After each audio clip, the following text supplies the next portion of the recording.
Hey, before we get into this episode, yes, I know you guys see the title. Huge guest. I'm excited. Chris, I know you're excited. I'm excited. Yeah, kind of. I mean, he's a friend, man. I guess I just don't get all hyped up. I'm hyped up. But anyway, before we get to that, I do want to talk about Fort Scott. You've heard us talk about Fort Scott Munitions on the podcast. They're a manufacturer of multi-federal patented solid copper and brass CNC-spun ammunition that is designed to tumble upon impact in soft tissue. What that means, it leaves devastating wound channels for faster bleed out and quicker incapacitation. This ammunition was originally developed to innovate and improve on the standard of military-grade ammunition design. It was found that not only did the TUI ammunition outperform competitors in the self-defense industry, but it quickly became apparent that it would be a top contender for hunters alike. With the ammunition being CNC spun, the tolerances are some of the tightest on the market, ensuring that you receive the same results with each pull of the trigger. Fort Scott Munitions is available throughout privately owned businesses in all 50 states, as well as directly online through fortscottmunitions.com. Use the exclusive promo code Battleline, one word, for 15% off your order. Only available to listeners of the Battleline podcast. Fort Scott Munitions is a proud supporter of Chris Peranto, Battleline Tactical, and the Battleline podcast. And Chris, if you take a Battleline Tactical course, you know that you're using Fort Scott on the range. Yeah, I'll have it, and I always let people try it. And then so you all know out there, SOCOM actually is picking up Fort Scott Munitions as part of the Maximum Defense Fort Scott Munitions ammunition package to utilize for their troops. So, guys, if Special Operations Command is going to use Fort Scott Munitions, do I need to say anything? I can't even say anything that's going to legitimize their ammunition more so than that. Then you have in Delta and the Rangers using their stuff. So it's already starting to get out in the community. They're finding out about it. And hunters, if you're not using Fort Scott munitions, then you need to, because I'll be honest, you're going to have a better success rate out there and freezing your cojones off in the woods than using some other ammo. When you're out there freezing that long in a deer stand, you want something that you're going to bring home. So check it out. And also, Home Defense guys, 9mm, best tumble on impact 9mm ammunition out there. Well Go grab said, it. man. Absolutely. FortScottMunitions.com. Promo code Battleline for 15% off for just you guys, the listeners. With that, we'll get into some other stuff, but of course, Alex Jones.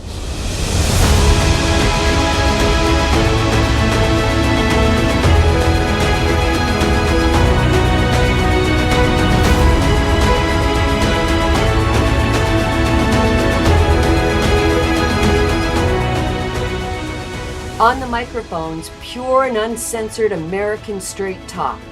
Never quit. You're locked and loaded with Chris Peranto and Ian Scotto. This is the Battleline Podcast.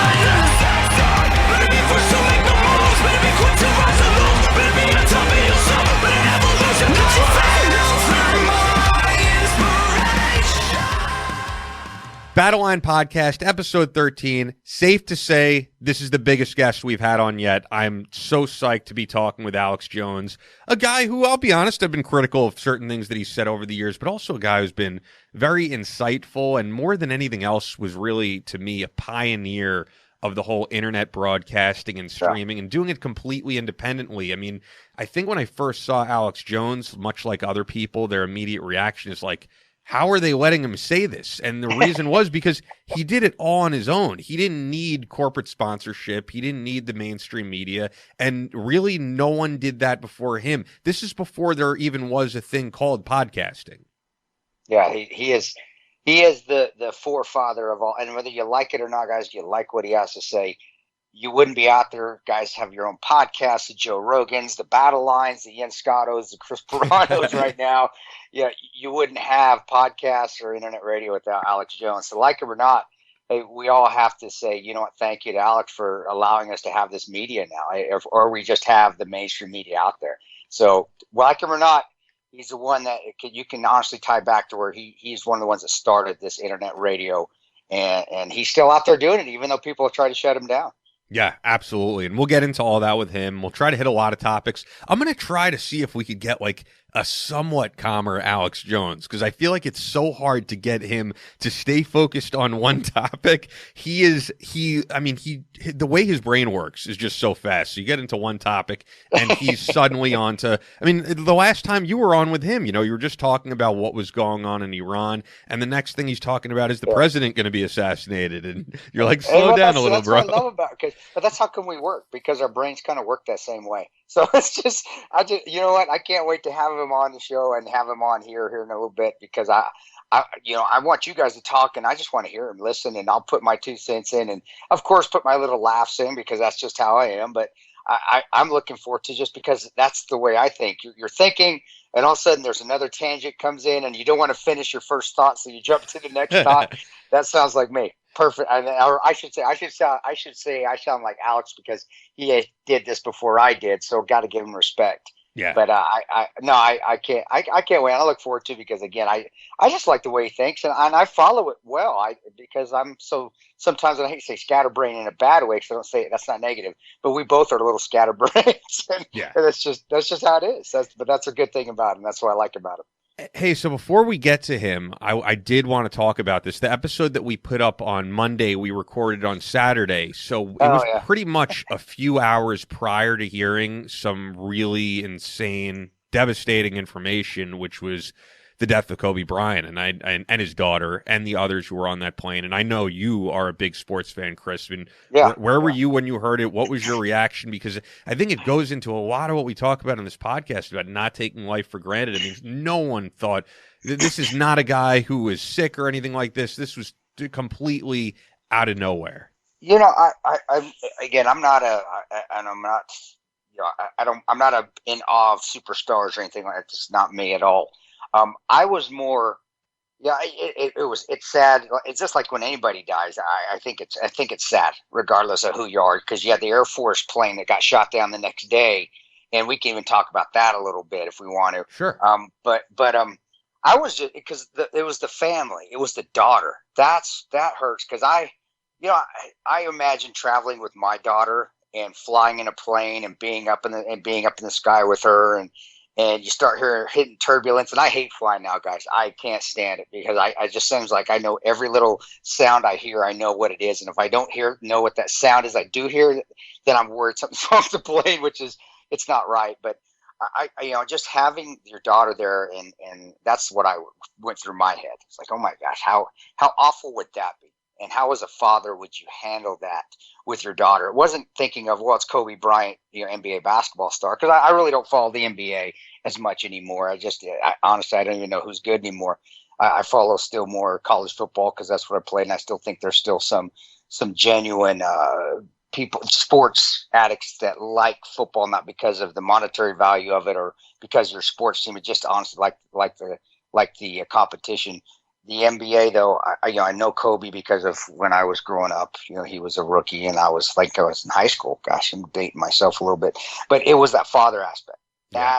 That's what hits you the bone, because us as adults, even at 41, when Benghazi happened to me, I was 43. You've lived a long life, and not saying that his life he lived long enough, but you've done a lot in your life at that point, and you don't think yourself you're going to pass away ever. But at 40 or so, even that night, I came to grips with it. And you know what? Wasn't worried about dying, but it happens that you've done a lot, you've accomplished a lot in your life. At least I feel that way. But when you have a daughter there, and was she 13? That hurts, because she hasn't had that time, and she just caught up in it. And that father, I'm sure he was trying to reassure her, even though deep down he probably knew things were really off, because it was the weather. He knew something was wrong. I'm just thinking it that way. How would I be with my daughter? And I did post it. I play. It's news, because as sadly as we should say, it is sad when soldiers die in Iraq or Afghanistan. It's like people expect that. It's not a good thing, but Sure. It's because they're soldiers. That's what they're there for. That's not to die, but that's a possibility that it could happen. With Kobe, or with any sports figure or figure you see in the media, that's not expected. So it's out of the ordinary. So it's going to catch everybody's attention. But again, when I posted it, it wasn't because it was Kobe, or it wasn't because it was a super NBA superstar. Sure. And I use that parentheses because whatever, superstars. I think real superstars are still the military. But I posted it because of the father-daughter relationship. And to me, I don't care who he is. That's sacred. And I can imagine him being a strong father, trying to reassure his daughter as they were going down, when he knew that probably all was lost, that he's still trying to reassure his daughter like I would, and as a part of the positive spin in the family that's going through it right now. I can imagine my wife and my kids that would still be here, if that was me and my daughter, how hard it would be for them. So I do want people to take that into account. Ian, you probably saw it, and you've probably seen it out there a little bit. There was some fighting. When the Air Force plane went down, we had this fighting of like whose death was more important. And I saw that. Yeah, I think it's silly because the thing is, look, it goes without saying, these people who die in the military are heroes. We should absolutely celebrate their life. But the thing is, it's just human nature. Kobe Bryant is a guy that we know, a guy that whether you're in the military or a civilian, for many people have watched every week on TV and have watched all these different feats of his career. So, I mean, it's a guy that you feel like and he was a very inspiring guy. Actually, I was just looking this up because to me, the thing that inspired me about Kobe more than anything was actually this post that he made on Facebook. I remember reading it and reposting it, and it actually goes into kind of the mentality of what we talk about on this show. And it's more than just like something he did on the court. So this was back in 2013 when he had that major injury, and he wrote this long Facebook post, but I'm going to read it because I thought it was good. He said, "This is such BS. All the training and sacrifice just flew out of the window with one step that I've done 1,000,000 times. The frustration is unbearable. The anger is rage. Why the hell did this happen? Makes no damn sense. Now I'm supposed to come back from this and be the same player or better at 35? How in the world am I supposed to do that? I have no clue. Do I have the consistent will to overcome this thing? Maybe I should break out the rocking chair and reminisce on the career that was. Maybe this is how my book ends. Maybe Father Time has defeated me. Then again, maybe not. It's 3:30 a.m., my foot feels like dead weight, my head is spinning from the pain meds, and I'm wide awake. Forgive my venting, but what's the purpose of social media if I won't bring it to you real, no image? Feels good to vent, let it out. To feel as if this is the worst thing ever, because after all the venting, a real perspective sets in. There are far greater issues and challenges in the world than a torn Achilles. Stop feeling sorry for yourself. Find the silver lining and get to work with the same belief, same drive, and same conviction as ever. One day, the beginning of a new career journey will commence. Today is not that day. If you see me in a fight with a bear, pray for the bear. I've always loved that quote. That's Mamba mentality. We don't quit. We don't cower. We don't run. We endure and conquer. I know it's a long post, but I'm Facebook venting. LOL. Maybe now I can actually get some sleep and be excited for surgery tomorrow. First step of a new challenge. Guess I will be Coach Vino the rest of the season. I have faith in my teammates. They will come through. Thank you for your prayers and support. Much love always. Mamba out." I really loved that post from him. And that mindset there is the mindset that we have, that we talk about every week, that we have the military veterans. We had Gary on our radio last week. It was that never quit attitude. And you've got to put it in context. Is it life or death for him? No. But is he going through adversity at that point in time? Yeah, he is. A torn Achilles is awful. I had a partial tear in college, and I was out for the year. I had to redshirt a year. It's hard to come back from that. So in his mind and his livelihood, that is devastating. Same thing, though, as with the mindset he has, and that's why he's excelled, and that's why guys that go in the military, men and women that want to go in the special operations community and they reach their goals, they excel. It's the same mindset, because they don't give up. No matter what adversities face to them, they don't give up. They don't quit. Whether you agree with what they're doing or not, whether you see them as being overrated, overpaid, or underrated and underpaid, regardless what they're in, they're doing it and they're giving 110% to succeed. And that's what we try to preach to all y'all out there. Whatever you're doing, do it 110% so you succeed, whatever adversity you run into, whatever obstacle you run into. So, and I like the post, and that actually is my father used to say that kind of stuff to me all the time when I was growing up, when he was a collegiate NCAA Division I football coach, and which made me, I think, a better person, a better football player, and I think actually, and helped me lead me to be a better Ranger in the Army, and then got to the levels I was at as well. So, bro, it shows that to me, people need to grasp and look at the positives that these examples, some of these people set, and then when he passes away, think of it and look at him as a person and a father and a husband, and think of it that way, not as what maybe the overblown media puts him in that category of the some superstar. Yeah, don't look at it that way. And the same thing with the Air Force plane that got shot in it by the Taliban, or at least we believe so. You know, the Taliban claims everything when anything gets shot down in Afghanistan. But if it was the Taliban, you know, look at those people as well and see them as fathers and husbands and sisters and brothers, and you know, pray for both of them. Yeah, so bro, it's not shocking to me. It's just out of the ordinary, something that's not expected in society, in the U.S. You know, you don't expect your Hollywood stars or your professional athletes to die in helicopter crashes. That's out of the ordinary. So of course it's shocking is a strong word, but it's just out of the ordinary. But don't look at it that I just still think, to me, what hit me was the daughter, and me thinking of him and the daughter, and him being a good father. From what I understand, reading up until this point, he actually was a good father, and that's admirable. I don't care what he does for a living. You're a good father. That's a superstar to me in my book. And I'm sure he was. I'm sure he was, just like any good father with their daughter would be, reassuring them, even though they knew deep down their hearts that they probably weren't going to make it. But yeah, just trying to be like their father. And just the fact that he was in this helicopter with his daughter's friend and their family, going to a game for his daughter. He wasn't going to a nightclub. He wasn't going to a casino. He was going to spend quality time with his daughter and be there for her. Yeah, that to me, that hurts home, because I think of it as me with my daughter doing the same thing, and it's just something, that accident that happens.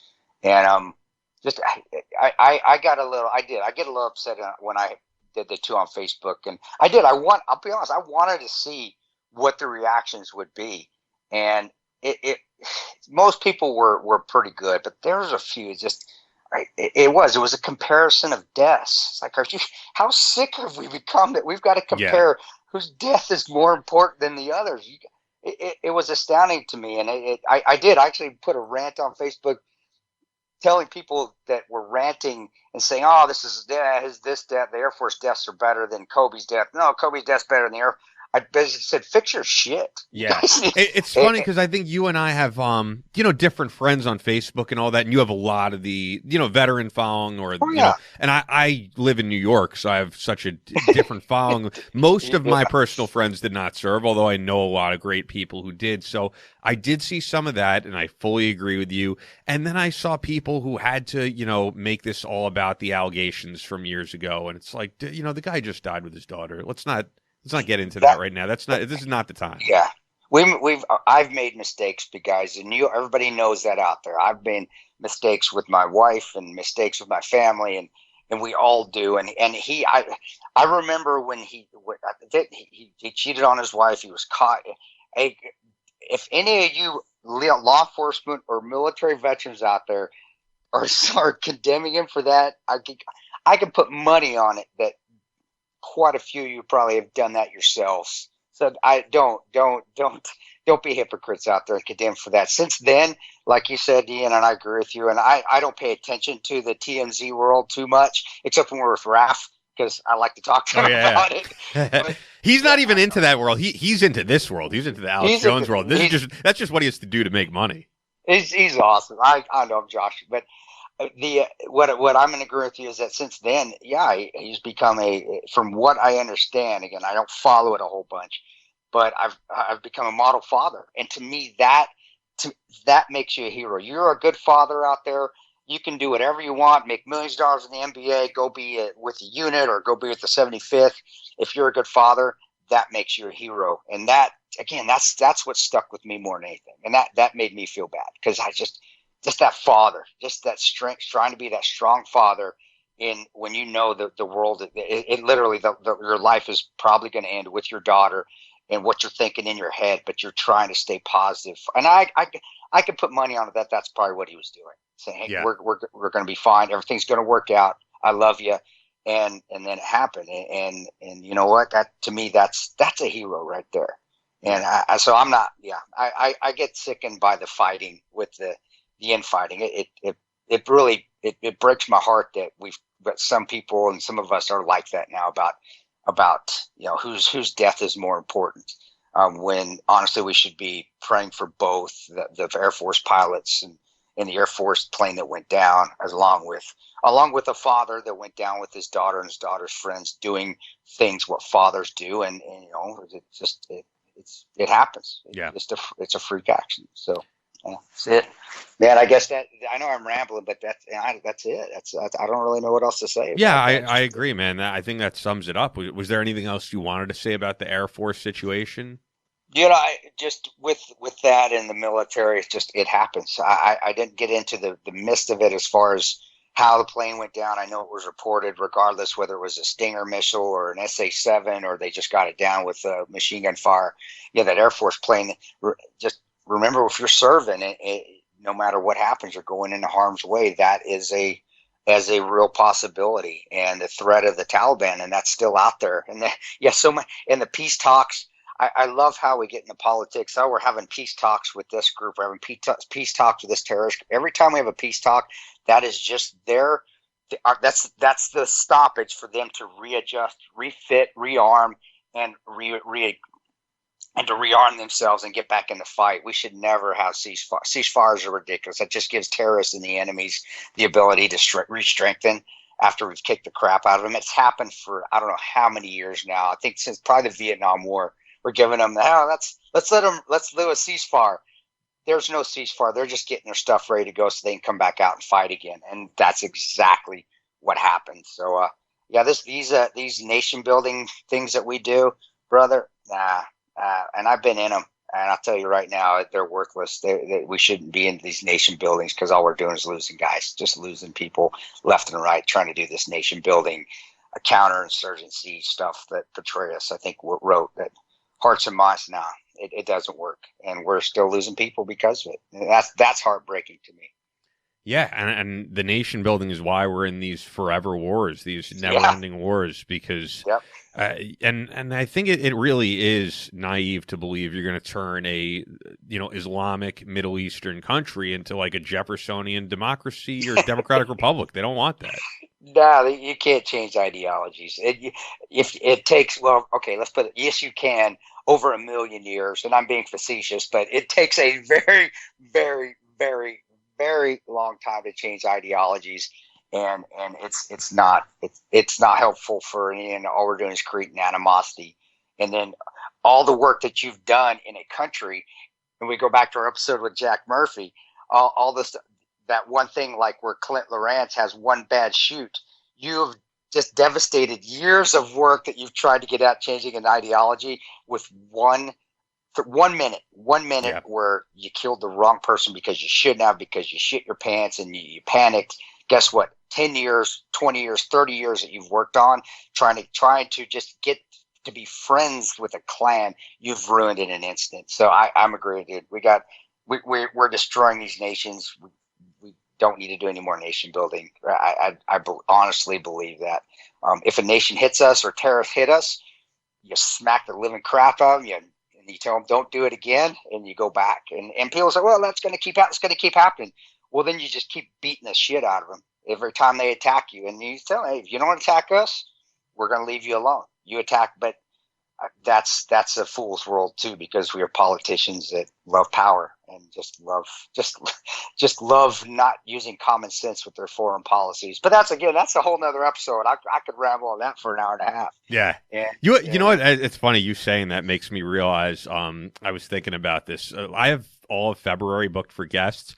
But every time we do these intros, it feels like it's cut short. And I'm like, you and I think it'd be a cool idea. And you guys could let us know at battlelinepodcast@gmail.com. I think it'd be cool if every month we do a show of just you and I kind of shooting the shit. I love having guests on. I love all the guests we've had on. But I think you and I doing a 2-hour show, maybe once a month is a cool idea. Because this always feels like it's short. It feels like it flies by in a minute, and then we bring a guest on. Yeah, I agree. We should, but let's interactiveness is good. Everybody out there listening, get on is Facebook cool? Is that cool Yeah, at the end? get on You're the wherever. social media guy on this. Yeah, get on Facebook and say, hey, man, this is what we want. I know we have a website up now. Are we? Didn't we get a website? Or it's attached to the KPI. Yeah. I would see if people want to do that because we can talk I can talk for 3 hours. I actually did that once, my first speech. I talked for 3 hours in South Florida to all the snowbirds, and I felt awful because there was a line to the bathroom when I was done talking because I didn't realize I was going so long, and all the snowbirds were holding it for 3 hours. So I felt awful. That's classic. But anyway, before we get to Alex, I am going to say, of course, from both of us, rest in peace to those members of the Air Force, to Kobe Bryant, to his daughter, and to everyone else who was on that plane, the other young girl on that plane, the other family on that plane who aren't superstars, all of them. I mean, as you said, it's a tragedy, and I don't think we need to compare deaths or need to say. And like I said, I think hopefully me reading that Facebook post will bring some insight to some people who don't know why he was so beloved. He's not just a guy who was great at playing a game. He was a guy who influenced others' mentality to probably succeed in business, succeed in the military. They probably read things like that, and it drove them. He's just a guy who thrived at what he did. And when I see someone who thrives at what they do, whether it's you or whether it's watching Eddie Van Halen play guitar, I don't know the first thing about playing guitar, but when I watch greatness, it inspires me to be great at other things. And so I think people like Kobe Bryant they do a lot of good, whether you're a basketball fan or not, and he's going to be missed. I agree, bro. Fallibility, being fallible, admitting that you aren't perfect, to me, that shows leadership. And his little rant right there, the motivational part of it was great, but him admitting, yeah, man, I'm at a deep down part right now. What am I going to do? That shows fallibility. That shows weakness, and weakness as a leader, if you're able to show it at the right times, to me, that shows that you're a stronger person because of it. Because there's not a lot of people nowadays that can admit that they're wrong. And he did, and he actually did it on the public stage when he had an affair too, which is wow. That's take it from me again, people out there. I admitted it. And I can't believe my Tanya took me back. After years after we got a divorce after, and then we got reconciled. But that is hard to do as a man to say, God, that's the biggest screw up. And he did that on a public stage where I didn't have to go in the media and did it. I just admitted it on my own. Talking here with you and talking in other interviews, but I didn't go on like the mainstream media. That's, to me, that's tough to do, but that is not good that he did it, but he took responsibility for it. And that, to me, that's a big deal. He's fallible. He's human. And just like everyone else of us out there, we're human, but we're admit that we're human and we need to make ourselves and get better. That shows strength. And that's what we always try to preach on the end of the show here on Battleline. Yeah. You're going to face adversity, but you got to overcome that. Even if it's by your own hands, you still have to overcome that adversity, and that's admirable. To me, that's admirable. Yeah, I want to make sure we have full time with Alex Jones, and I'm pumped up to be talking with him. So before we get to him, once again, just want to let you guys know Fort Scott Munitions is a manufacturer of multi-federal patented solid copper and brass CNC spun ammunition that is designed to tumble upon impact and soft tissue, leaving devastating wound channels for faster bleed out and quicker incapacitation. We're so proud to have them on board. This ammunition was originally developed to innovate and improve on the standard of military-grade ammunition design. It was found that not only did the TUI ammunition outperform competitors in the self-defense industry, but it quickly became apparent that it would be a top contender for hunters alike. With the ammunition being CNC spun, the tolerances are some of the tightest on the market, ensuring that you receive the same results with each pull of the trigger. Fort Scott Munitions is available throughout privately owned businesses in all 50 states, as well as directly online through fortscottmunitions.com. That's FORTSCOTTMUNITIONS.com. SCOTTMUNITIONS.com. Use our exclusive promo code Battleline for 15% off your order. That's whether you're getting anything on the site. I mean, you've seen all these great products that they have, and I know a lot of you guys have bought them and are very happy. So only available to listeners of the Battleline podcast. 15% off when you use the promo code Battleline. Fort Scott Munitions is a proud supporter of this guy that you hear, although he's, I would say, like to my right or to my left, but you're in you're in Nebraska when we do Cold ass this. Nebraska. We still managed to make it sound good though. But of Chris of Battleline Tactical and the Battleline Podcast, that's of course due to Spencer engineering this thing and making it sound good. Yep. So, with that, let's get right over to Alex Jones. So joining us on the podcast, really excited to have on Alex Jones. I don't really think an introduction is necessary. Infowars.com, of course. And just plugging Infowars, Alex, reminds me of, I'll tell you my favorite Alex Jones moment, of which there are many. I will always love when you went on The View to talk about Charlie Sheen and you just plugged Infowars after every sentence. It was the greatest. Infowars.com.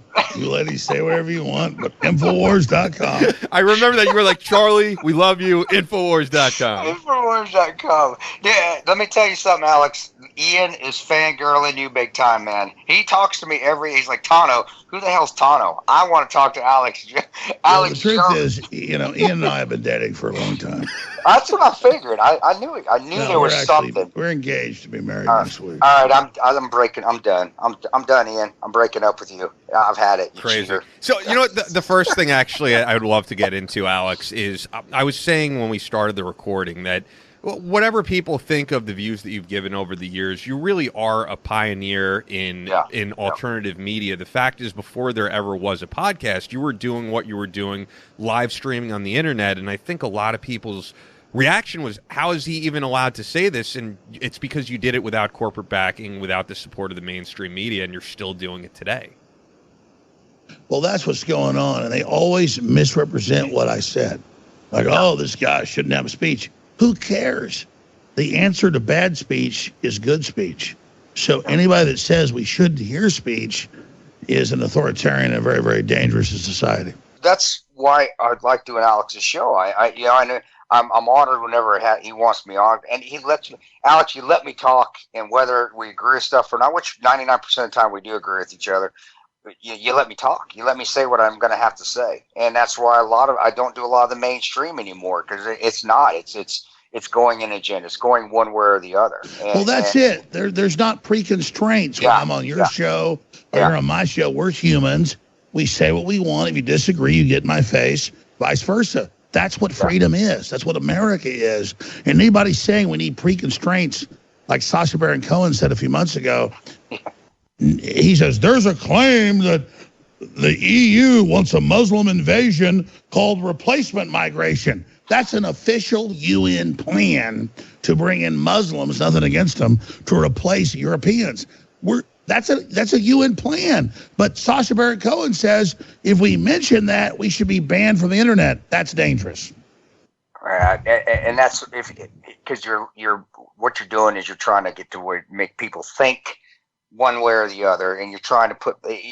There's a lot we talk about on the show, especially when I'm on Alex's show. We talk about that. There's a lot of free thinking that's not going on anymore. A lot of common sense that's not going on anymore because we're being told what to think. We're being spoon-fed what we need to say, and if you speak out against that or you speak differently against that, then look what happened to you. You don't longer get the access to the media outlets that you used to. And what I admire, though, brother, and this is what I'll tell you, I admire that you're still kicking ass. You're still out there, whether people agree with you or not, whether they take platforms away from you or not. You're still out there kicking ass. I always tell Ian, people are like, well, why you want to go on Alex's show? Not Ian. Ian no, loves not, I've never said that, but I've said we've had friends who have said, yeah, why are you going on? But there are I said, you know why I go on Alex's show? Because every time I'm on Alex's show, first of all, he lets me say what I'm going to say. He's very respectful. Second of all, I know people are listening to him still because every time I'm on the show, I get a bump on how many people listen to what I have to say after I'm on Alex's show.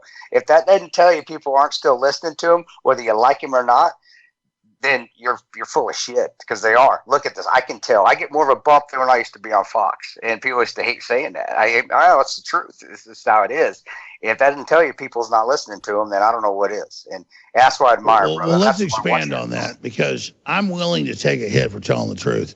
But at the end of the day, it's freedom and it's truth that's going to win. So I'm just betting on freedom. So regardless, let's move past Alex Jones. I remember 6 months ago when Facebook came out and said, if you make a positive mention of Alex Jones, we're going to block you. And I said, listen, folks, they've just demonized me. They've chosen me as the bad guy. They're doing this to set the precedent. Well, now Jordan Peterson, Joe Rogan today, and other just mainline open thinkers. Jordan Peterson, Joe Rogan, two different dudes. Yeah, very. It's in the news that Facebook on WhatsApp is not letting people promote what they're doing in private text. So people said, man, Alex, how you taking it? It's really rough, huh? I'm like, for me and you and our kids, I don't take it like I'm under attack. I'm being censored.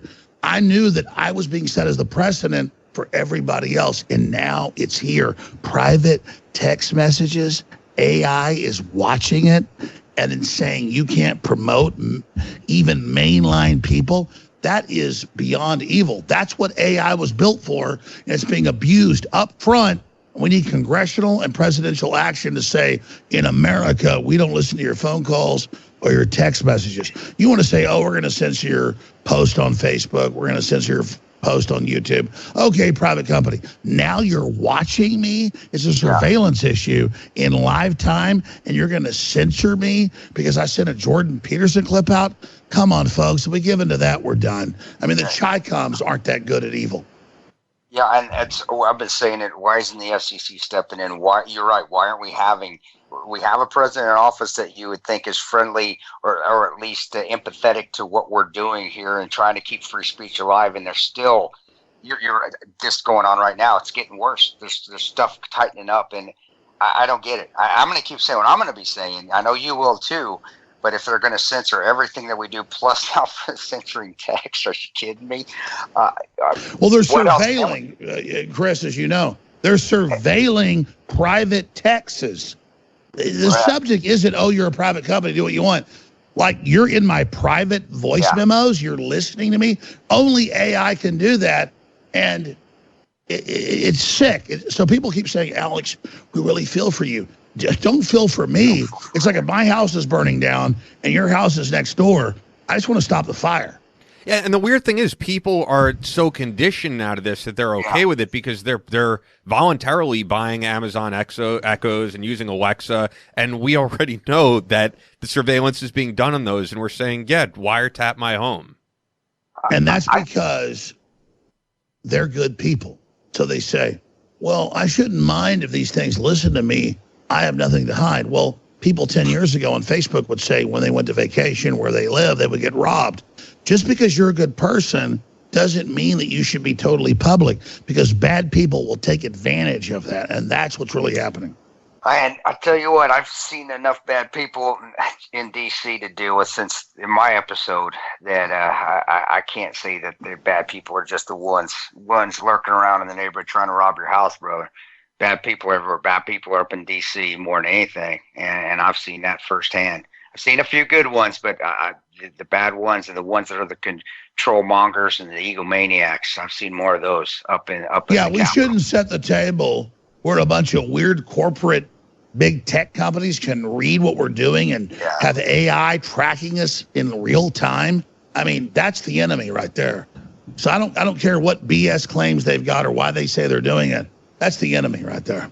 Yeah, I feel like when I was just to say, I feel like when Facebook and YouTube and all of these conglomerates were basically started and we got on them, the feeling was, oh, this is a place for free speech. So no one was against being on there. And then they changed the playbook and they said, no longer is this a place for free speech. But they did that once they were a monopoly and that there was no one who could compete against them. I really don't think. Well, that's it. They gave us a platform that we could openly communicate and made it powerful.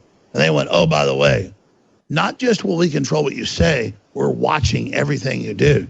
So they went from pure good to pure evil overnight. and you talk about a setup, I'm betting on humanity. I think humanity wakes up to this and develops a plan to stop it and a code of conduct to say it doesn't happen again.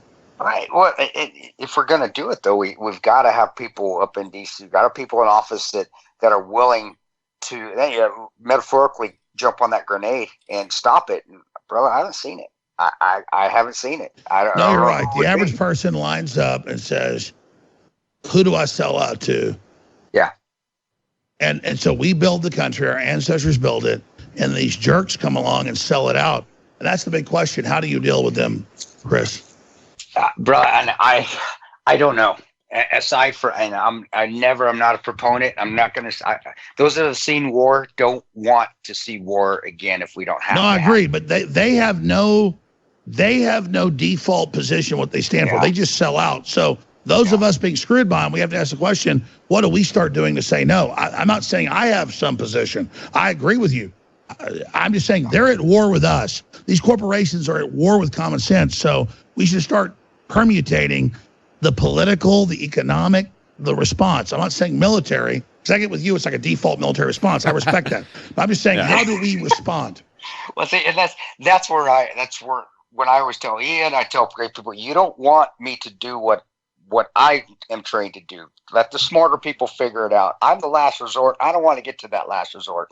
Because the last resort means, it is a military, but I'm not John Bolton either. I'm not that aspect either, where we just need to go to war with everybody. I don't need that. No, but listen, I'm not a military guy, but at a certain level, I'm thinking like, I've tried everything. What do I do? You know, exactly. You just work through every aspect. And that's where I'm in complete agreement with you and guys like Ian. I want to just be, hey, get it figured out. I'm your last response. Guys like me are your last response. We don't want to get to the point where we are that last resort, last response. So figure it out before that, because if it gets to that point, oh man, it's hell on earth, and you don't want that. I don't want that again. Because it's scary. It's scary for everyone. I agree, but submission to this weird corporate creeping death is worse than that. So we're just saying stop. And as a human, as a father, I'm like, stop. And it's making my brain go to places I don't want to go. Well, it's kind of like that dog. I created that dog that's growling, and it's going to get let off that leash here if it gets too far. But in the meantime, he's just growling, or that rattlesnake that's just is rattling. So it's going to get to that point where I'm going to bite you, but don't get there. And hopefully, what you're doing out there, hopefully maybe even what we do on this podcast every once in a while, when I'm not being a jackass joking around, it wakes people up, and it wakes getting people in office to stop it. I don't know. Again, brother, I don't know. Jury's out with me. I saw what they've done to you. I saw what they've done to other media outlets. I saw what they've done to me when they used to do that to me on Twitter, when I was on Twitter getting shadow banned. What else can you do? I haven't seen it go positively the other way yet. And that's right. Twitter and all of them don't ban somebody because they're a Nazi. They promote the Nazis and other idiots. They ban people that are real and create unity and are effective. And that's true. If you're really dialed in, you care about life, you want to bring unity, they don't want that. They want discordia. They want the control of the chaos. Alex, do you see like an alternative to Twitter, Facebook, and all that that's like a true free speech outlet hopefully arising? Oh, my God. You try to set anything else up, they attack your banking. They attack the infrastructure, your servers. They hack you. Big tech, there's lawsuits. It's all over the news. They attack even big companies that try to set up new stuff. Even governments. It's a monopoly. Hell yeah. We're like, hey, let's build our own thing. Yeah. Wait till you try that, and they come after you, man.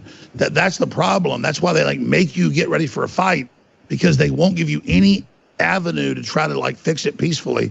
They just dominate because they've always been authorized to do it. Big tech's never been pushed back against. They're the big bully, man. They're the 1,000-pound gorilla that just thinks it owns us. And so I don't know what to do, quite frankly. I just sit here and I just take it up the ass every day and just try to get the truth out. Well, as I said, you're still doing well, man. Without the old, and that says that maybe people need to watch and see what you're doing. I do. Ian does. I know Ian's been around. That's the human intelligence of the audience that, despite they just increase their support. But I don't want to think about me. It's like, how is this going on in America that big corporations go, oh, you sent a Jordan Peterson text out? Facebook's going to block your private text. Like, they're watching you in live time. It's not about, oh, they're a private company, they can do what they want. It's about they're watching you. And you're an American, and you're promoting freedom, and that's who they're targeting. It's bad enough if they were targeting communists to suppress them. I'd say, hey, that's dangerous. Don't do it. No, they're veterans groups, gun groups, Christian groups, good people. We're the target, which tells me these are bad people on top. And so I'm just like sitting back going, whoa, is this really happening? You know, the latest thing that I saw was Joe Rogan, who truly is the most mainstream. They, you know, it could be called alternative media, but you know, I mean, he's the biggest listening base. Far more people are watching him than CNN, MSNBC, or Fox News. You know, he goes out and groveled to the system. Yeah, I was going to ask you about him under the bus. Yeah, so I wanted to hear exactly your take on that. I mean, for the audience who doesn't know, I talked to Joe lengthily a few days ago, but I can't get into it. But I mean, it's a big wake-up call for him that he tried to like literally be nice to the left, and they took that as weakness and tried to gang rape him. Yeah, so for the audience who doesn't know, they're calling it an endorsement of Bernie Sanders. What he said was, he said, I will probably vote for Bernie Sanders. Next thing you know, CNN headline is transphobic, homophobic figure endorses Bernie Sanders. I didn't even know that. I didn't know that. Granted, I've been in a hole in Las Vegas at the SHOT Show the last week, but I don't tell me, because this is news to me. This is why I'm here. I get my news from my own podcast. It's this big national story that wow. Joe Rogan's the fucking, excuse me, Joe Rogan's the second. Joe Rogan's the second coming of Hitler, when all he's done is be nice to the left and give them a giant megaphone. I told him a year ago, I said, listen, at steak dinner, I said, you're going to kiss their ass, and they're going to take it as weakness and try to F you over. And so I talked to him a few days ago. I'm going to get into the off-air conversation. He finally gets it. He's just like, can't I just have a neutral show? I'm like, no, Joe. Conservatives and patriots, Americans would let you do that, because that's what America's about, is respecting you. The left is a cult of control freaks. They're not going to do it. He finally gets it. I hate, and I won't do it. You have to pick a side. I would say, I'm registered. I'm conservative. I've guns, God, and the Bible and the Constitution I support, but man, you really do. Nowadays, you can't. They make you choose. You have to pick a side. Yeah, and it's ridiculous. Well, so the Bible says, lukewarm, God spits you out. Hot, cold. There's hot, cold. Lukewarm, God hates that. You got to choose a side. Well, I know what side I've always been on, and that's God's side. And whatever happens, but like I said, I'm standing by. I'm standing by, hoping that, and I should say standing by is not doing anything, because obviously we're doing the show, we're talking to you, I get on your show, and then people see what I do out there. But it doesn't need to get to a point where actually physical altercations need to go down, because you don't want. I'm telling you, people out there, you don't want that. You don't want any of that. But the left, Chris, the left isn't like you. They've never done that, so they think it's all some hypothetical, metaphysical thing. That's the thing about domesticated people. Prosperity makes monsters, adversity makes men. They don't even, they're not in the same universe as you, Chris. That's why they keep wanting the fight with the real thing, because they've never got it before. They never had their teeth knocked in. They never got jumped on top of. They never got stomped. They just keep pushing, and we're like, hey, you really don't want this, and they take our restraint as weakness.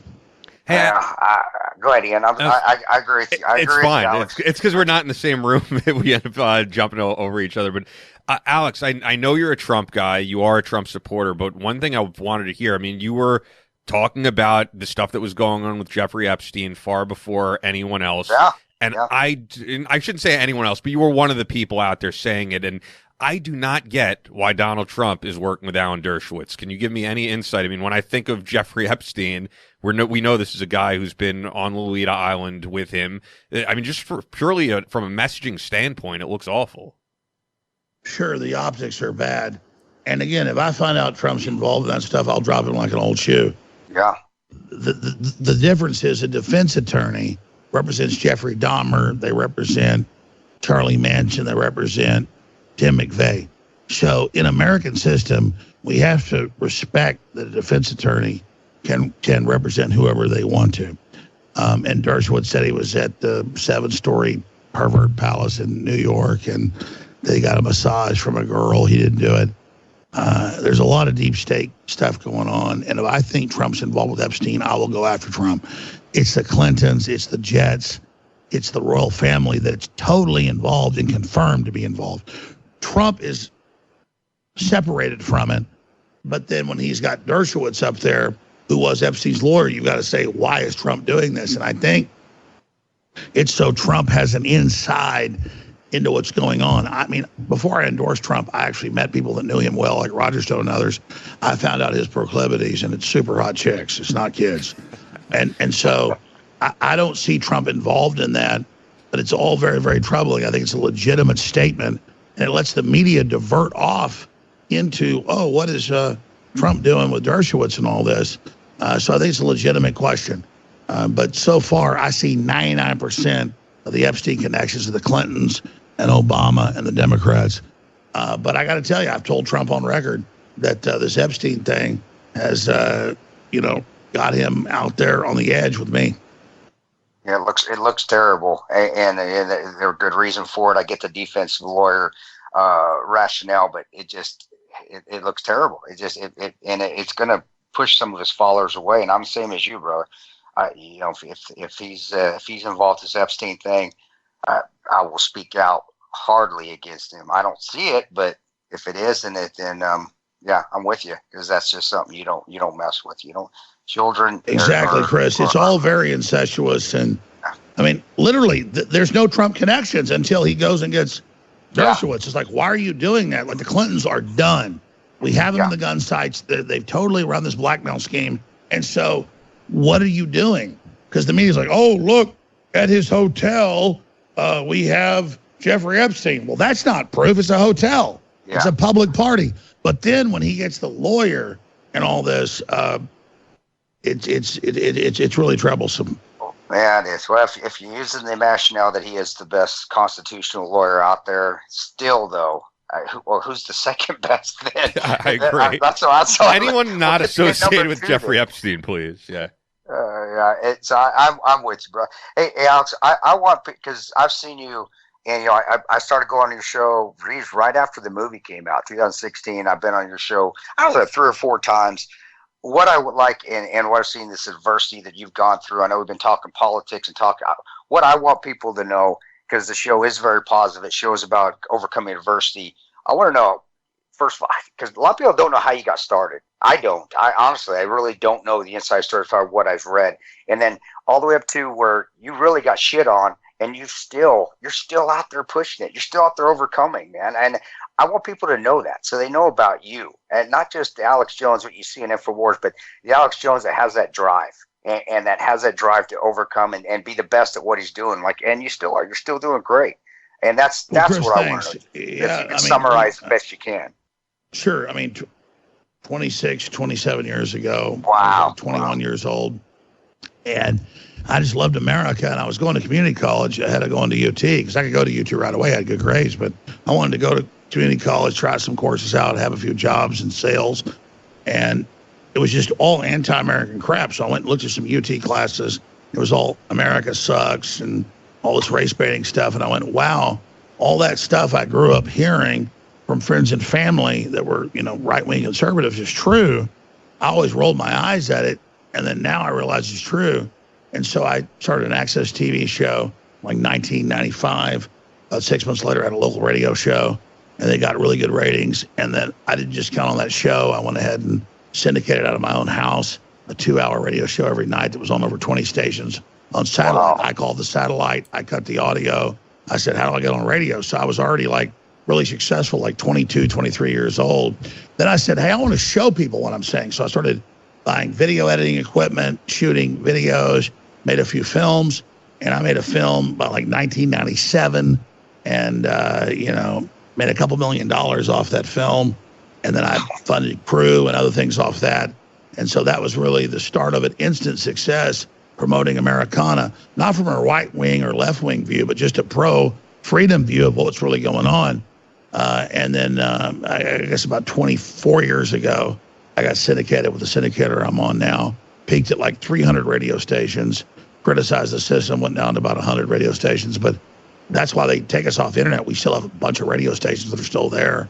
And so we're just promoting basic Americana and having great guests on like yourself and talking about, things that are just that everybody understands. And that's it. I mean, we don't claim to have all the answers. We just get on there and have a real discussion, just like we've just done for the last 30 minutes. And that's what I do. And that's why we're still on air.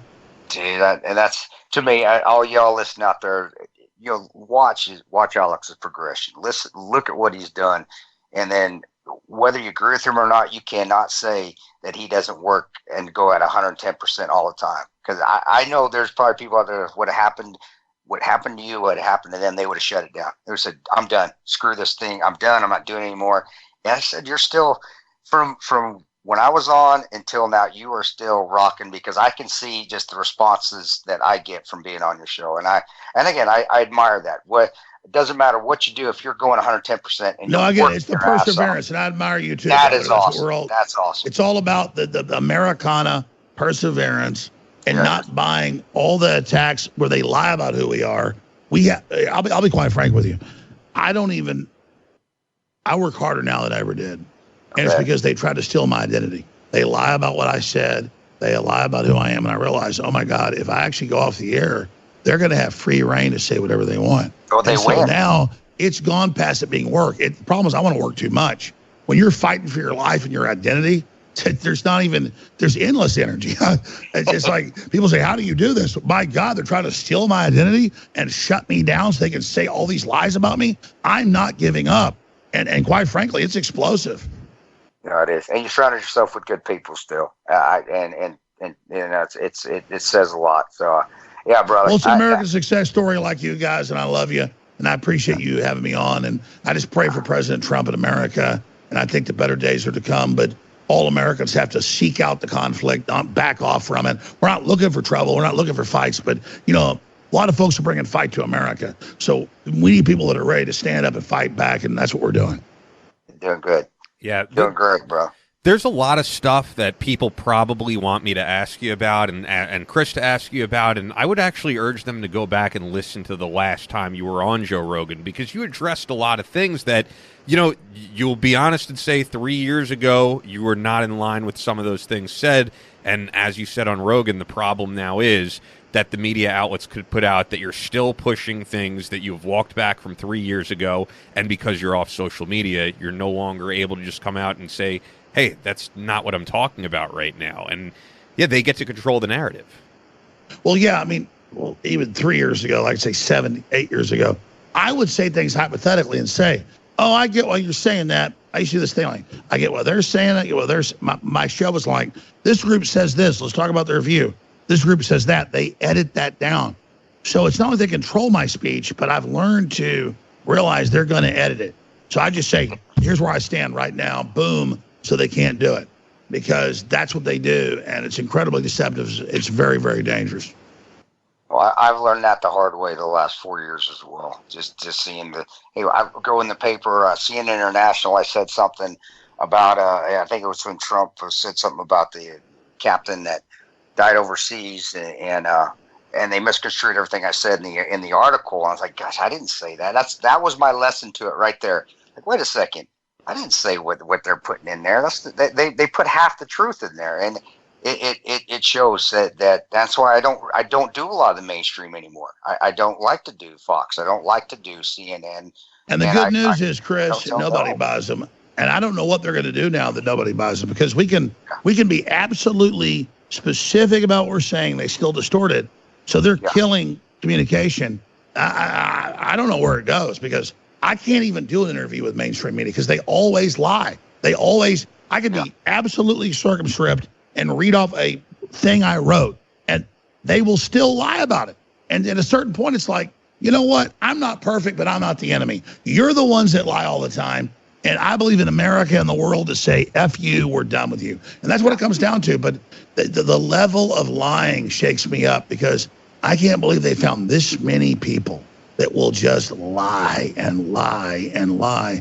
It makes your head spin. I guess you can put a price on integrity if you're working it for Rupert Murdoch nowadays.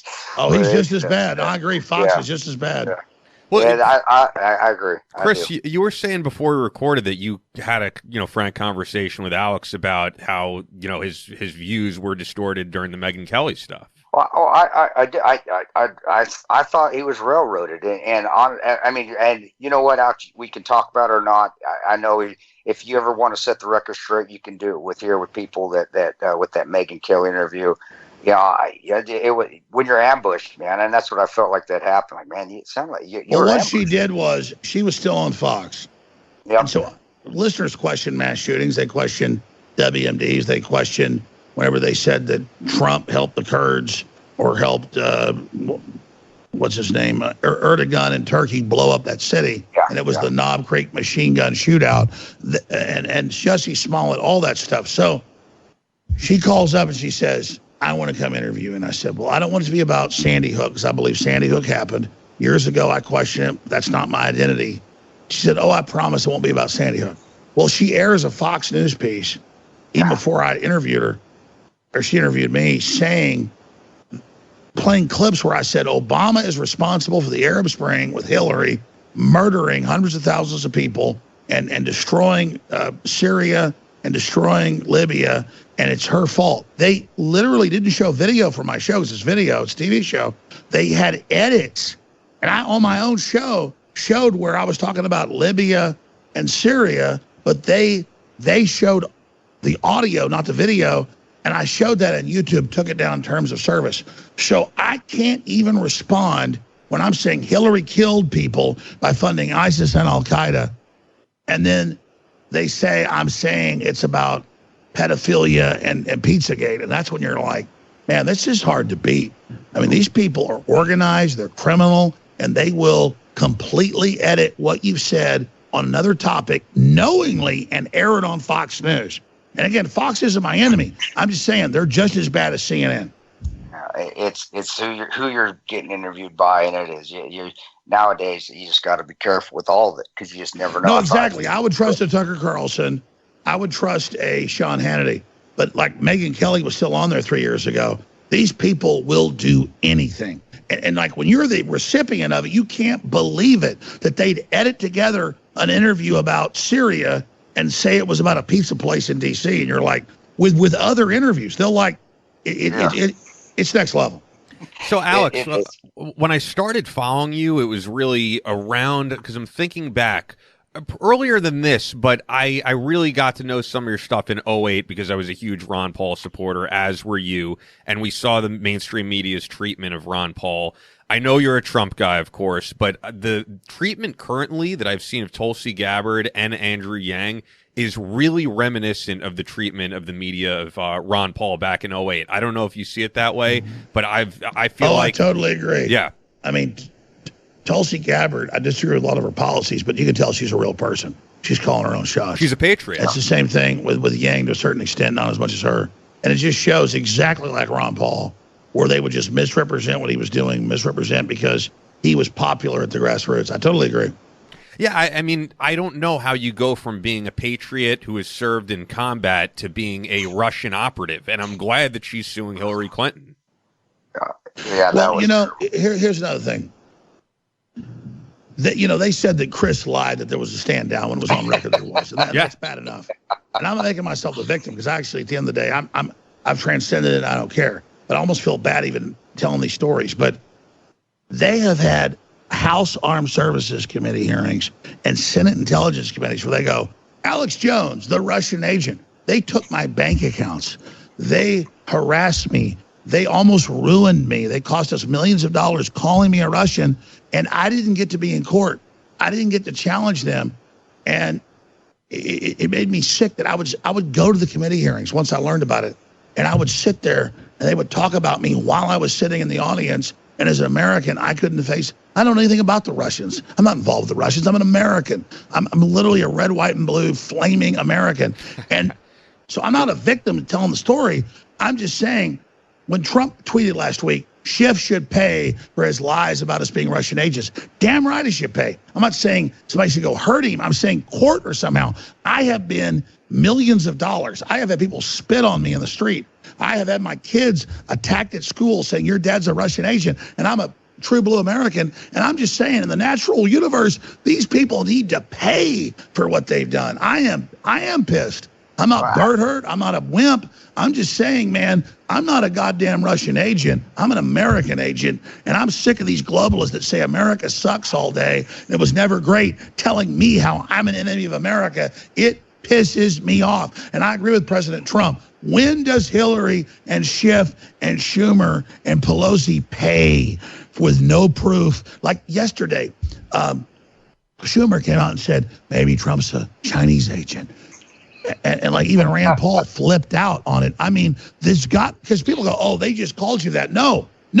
When Schumer calls you a Russian or Chinese agent, man, the CIA comes after you, okay? And so I've been effed over. And it's not like I'm saying, oh, I'm a baby. As an American, I don't deserve this. And I don't know how we get retribution. But I'm tired of globalists that hate our country telling me that I'm a traitor when they're the traitor. They're the ones that hate America. They're the ones that sold out America. And I'm pissed. I'll be quite frank with you. And so Trump's done nothing about it. So now they say he and his kids are Chinese agents when Trump is kicking the living snot out of the Chi-Coms. It's like saying Roosevelt's pro-Hitler when we're bombing Dresden. I'm not putting up with it anymore. And I'm pissed, man. I don't know what to do, quite frankly. But Trump's put up with it, so now he's a Chinese agent. And it's just like, when the hell? Because people go, oh, again, Schumer has no power. Oh, really? Wait till they take your bank account away. Wait till they have used national security on me as a freaking Russian agent. And I'm pissed, man. Man, I love his vigor, man. I love his vigor, man. I do it's awesome. I with the Hillary and with Susan Rice even being out there, quite honest with you, brother, I don't expect man to ever bring them to the justice they need to, but I know they're going to get it. And that's where I've come out, where I used to be extremely angry all the time, but now you're right. They're sacks of garbage, so they're going to get it because of who they are. They will get it eventually. God will take care of what needs to be taken care of, and because sometimes my faith in man has been waning. It is waning at times over the last 4 years, where things should have gone, where the Department of Justice and the Attorney General had enough information to bring charges against former administration. Didn't happen, and I was angry. And now I'm like, you know what? I have faith. I'm not worried about it anymore. They will get theirs. No, I agree with you. I have faith. They do. And the vigor's there in me too. But gosh dang it, bro! I can't be that angry anymore. It was ruining my life. No, I don't want to be angry. I'm just telling you. When you watch Congress and you're a Russian agent and you can't even respond, that's BS, man. Yeah, that is. Yeah. Well, that's where we're at. But that's why I do feel it this way, too. Ian feels it. I know your show, just from being on your show again, I know it's still going on. That's why people are starting to move back towards the grassroots media and listening to the podcasts and the internet radio and getting away, as you've seen it, too, from the mainstream. People are waking up. It's slow, but we're overcoming this. I just want to point out the criminality with no evidence of saying dyed-in-the-wool Americans are Russian and Chinese agents. And that's why everybody freaked out and said, now you're saying they're Chinese agents? When Trump's kicking the hell out of the Chi-Coms because Trump has put up with it. And I'm not attacking the president. I'm just saying they get us on the defense like if we fight back, we're bad. No, they attacked us. So whatever happens, I'm backing the president. I want action against these people. I'm sick of it. I'm a loyal American on record. Everybody knows it. And I've been chewed up by these people. And that's okay. I just don't want it to continue to my children. Yeah. I want these people to pay, Chris. I want them to pay. I'm tired of it. They will. Just like look what Megyn Kelly did to you, and what is she doing now? Isn't Karma? She's totally bankrupt. What's Karma? It's Karma, all right? Stripper name's Karma. Payback's a bitch, and that stripper name is Karma, and that always comes about, bro. And that's having faith. Well, I totally agree. Listen, we're better than ever. The persecution. I'm not being a victim. Yeah. I'm just. I hate to even we just have to say what they've done because it has to be on record what they've done. And like with the stuff they've done, I'm just sick of them. And the other question is, I'm a tough guy, but I don't go around starting fights with badasses. And I'm not, you're not a wimp. I'm not a wimp. These globalists just run around starting fights with people that they shouldn't be starting fights with. There's something missing in their equation. Yeah. Because I'm not somebody to mess with. Nor are you guys. Well, so on that note, you know what I was wondering is that, Alex, like, because of how the media has, created this perception of you, your public persona among some people can be perceived as negative. On the other hand, Tulsi Gabbard... I'm Satan. Yeah, well, but the reason I point that out, though, is I think the perception of Tulsi Gabbard is that she's an American patriot, whether people like her or not. She's a combat veteran, and she is suing Hillary Clinton for the same thing that you're talking about. Hillary Clinton going on record saying just says she's a Russian agent. So, no, you sold out the uranium, you whore. You're the goddamn Russian agent. Seriously. I'm just fucking Russian agent is Hillary Clinton. I'm wondering, Alex, like, how do you think that's going to go in court? What do you think is going to happen with that? Oh man, these judges. I mean, maybe it'll go different. It's all fear and then blackmail, and that's why they hire all these perverts. Like Tulsi Gabbard, had sex with a kid, but a lot of the judges and stuff. That's why they put them in there. They're compromised trash, and they've totally front loaded all these people. And I think they'll just throw it out. Oh, Hillary says you're a Russian agent. You are. Sit down and shut up, veteran. Sit down. You are a Russian agent. It doesn't matter Hillary gave him the uranium. It doesn't matter she hated America. You sit down, Tulsi, and you kiss her ass because she's God. But at the end of the day, like Chris said, the God's got other ways to serve up justice, and I've seen that. So, brother, it ain't gonna happen. Nothing's gonna happen. With go to court judges. Judges don't use rule of law anymore, in my opinion. It's whatever their interpretation of it, and it's they stick their finger up and decide, are they going to get pressure from the establishment? But that's as slander as it gets to publicly, as a former first lady, call an American veteran who is running as a patriot, whether you like her views or not, to call her a Russian agent. I don't know how that doesn't fall under slander. It should. No, it should. It should, but is it going to? That's the question. Is it anything going to happen? No, it damn near should fall under slander. How do you say that stuff and get away with it? But she's been getting away. She's been getting away with the manslaughter or murder of Ambassador Stevens, Sean Smith, Tyrone Woods, and Glenn Doherty too since 2012. Nothing's going to happen. I wish I could say something's going to happen by man, but it's this, and even further than that. Is man gonna handle it? No, it's not. Man's not going to. I just don't see it, or it would have happened. God's got to handle it. I believe in God. Here's what happened. Obama, when he left, set up the Countering Disinformation and Propaganda Act with billions of dollars. And so people go, why are they calling this person a Russian? Why are they calling this person a Russian? When they do that, it's not the average CIA or the actual military or guys that know how to wipe their ass. It's these leftist politicos and analysts who are in the system. They have contacts through Mockingbird and the media. So when they say you're a Russian in Congress, they come after you.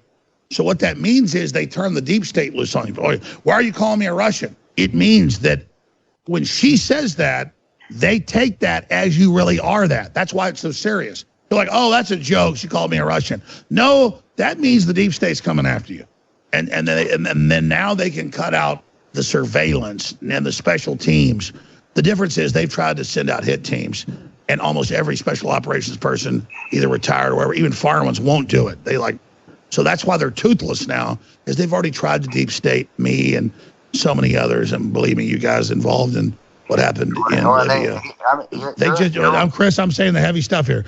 They probably tried to get you. They can't get anybody to do it. It's not even a fear. People just aren't dishonorable. Real men that kill people aren't these pieces of Hillary Clinton crash. So that's why they're toothless. Do you see what I'm saying? No, I totally see what you're saying. You don't want to have to take a human life. There's no reason, just especially for, if you're doing it for politics, and the left and the right, both of them can say, well, wait a second, you are going to fight a war for politicians. I guess I never thought of it that way. So I'm going to kill terrorists. I'm going to help stop terrorism. But coming to America, someone then saying, yeah, you know what, I don't like this guy. He's messing me up politically. He's a U.S. citizen. Go kill him. No, I'm not going to. You're right. Not going to do that. No, exactly. So that's why they're toothless. In fact, everybody I talk to says, the economy goes down, there's a globalist war against humanity, they're all wiped out. And that's not a bragging point. The good news is our military and patriots on average, and men and women that have been in the real world, they get it now. And that's why the globalists are done. They can play a few more games, but if they try to have a civil war against humanity, they're all dead. And that's not some threat by me. I'm just saying, you ask what the end game is. Everybody's awake. Everybody gets it, and we're done. I can't disagree with you there, bro. I can't. If I could, I would. I would, but I can't do it. And that's why we have you on the show. That's why you're here, man. And I am a complete agreement with the analysts, and I've seen that with me. With there are, believe me, leftists within the agency and the NSA and the analysts up there making calls. The ones that are sitting behind the desks, even that night in Benghazi, for example, they were believing the guys, the analysts that were seeing what the attack was, of why they were watching it happen on Facebook over us guys that were on the ground. So no, it's there, man. But here's the good news, Chris. They're the followers and we're the leaders. Yeah, that's why we're doing our thing. That's why I'm here doing the podcast too. Well, I'm lucky. I'm so much smarter. I got Ian. He's smarter than me to do it, though. I just know how to talk. I don't know about that. I don't know how to do all the engineering shit behind the scenes. I have no clue. I love how guys that got the real power always say they don't have the power. Hey, you know what? Speaking of people that don't have the power, always want to run stuff, and it's up to us to just say, you know what? We're trying it your way. We're done. Speaking of we went round. I mean, that was a full circle. We actually are coming back to the beginning. Yeah, no, because exactly. I am going full circle. I am going full circle because speaking of which, the last time that you were on Rogan, Alex, you were pretty much saying that Alex is Joe is a believer in everything that you were saying, and that Joe is in the know of the same exact things that you talk about. So I'm wondering, as a good friend of his, why do you think he's out there endorsing Bernie Sanders? It's just to appease the left. It seems strange to me. Look, I don't want to kiss Joe's ass, but I've known Joe for 10 years. He's super sophisticated. I mean, and I only attacked him about a year ago because I knew he was being sucked in to say they're going to F you over once you join with them. And Joe's like, hey, I want to just balance. I want to cover what's happening in the scheme of things. I said, you can't do that. And I'm going to get a private conversation we had a few days ago, a long conversation, but I think that he's waking up to what's going on. And, it's just a whole paradigm shift. And I think Joe's a really good guy, and I've known Joe a long time. We drank a lot of beer together, some whiskey, let's leave it at that, in Austin and Vegas and New York and everywhere else in L.A. But I thought, he thinks he could smartly navigate this and not choose a side. It's like Chris said, you're going to choose a damn side, okay? Choose it now. No more freaking games. You choose it. And I talked with Joe a few days ago, and I think Joe gets that. You're going to choose it. You're going to stop thinking you can be like God said, you're hot or cold, I spit you out of my mouth. There's no more lukewarm. You're going to choose a side. It doesn't mean your side's perfect, but God wants you to choose. It's this liberal, leftist, professor, college, lawyer thing where, we're going to balance it all out. No, there's no balance. You're going to choose what side you're on, and that's the end of it. And that's what God wants, so that's what's happening. I had one other topic I want to get your take on, and I might eat my words on something I said last week with Chris. I felt like the media was trying to scare us with this coronavirus stuff and exaggerate, but I don't know. What's your take on it right now? I'm really concerned about it because of the giant clampdown on what China's doing. But they had other viruses they hyped up, but they didn't do a clampdown like this. And I think technically they're always hyping up flu.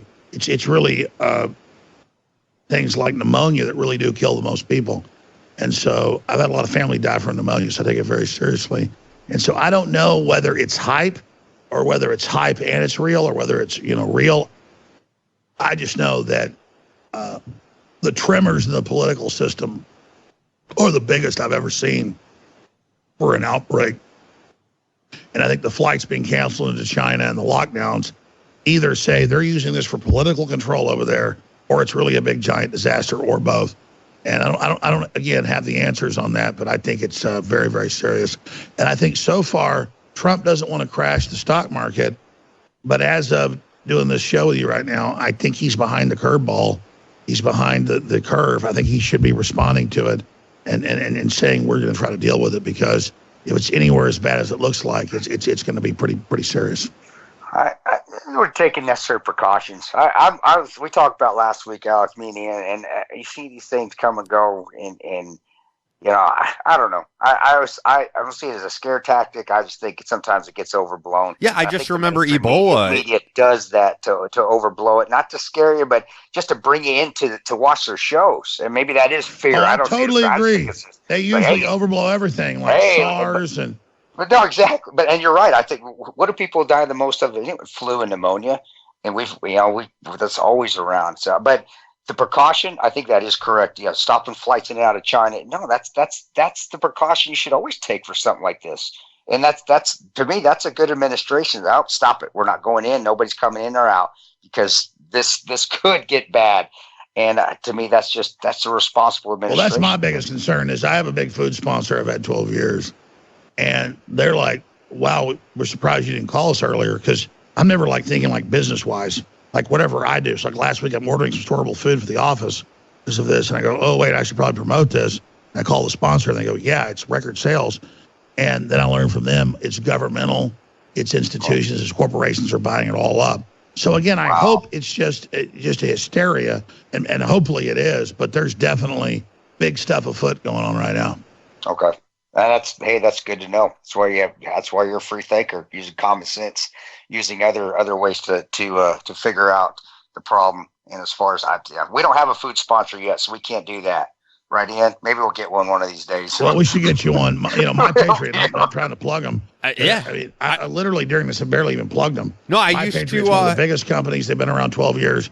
We should get you guys a sponsor with them. Oh, that would be great. I formerly worked on Andrew Wilkow, and they were a sponsor with Andrew as well, and I know he stands behind them, so I've heard great things. Listen, let me tell you. People always ask me, like, why do you sell the best supplements or the best books or best films? It's like, well, as a person, instinctively, I want to sell good stuff because I treat you like I treat. But if I was a psychotic even or a sociopath, I want you to like it. So if I'm at a restaurant, I want the food to taste good and I'll give you food poisoning. So yeah, anything I promote is, here's an example. I had a water filter sponsor for over 10 years. And I probably sold $10 million. I sold more than $10 million of water filters for them. Okay, so I've been on here 26 years. And then all of a sudden they were breaking. They had problems. People were complaining. I had it privately tested. It was suddenly being made in China. It sucked. And I just quit. It took me 2 years to get a new water sponsor.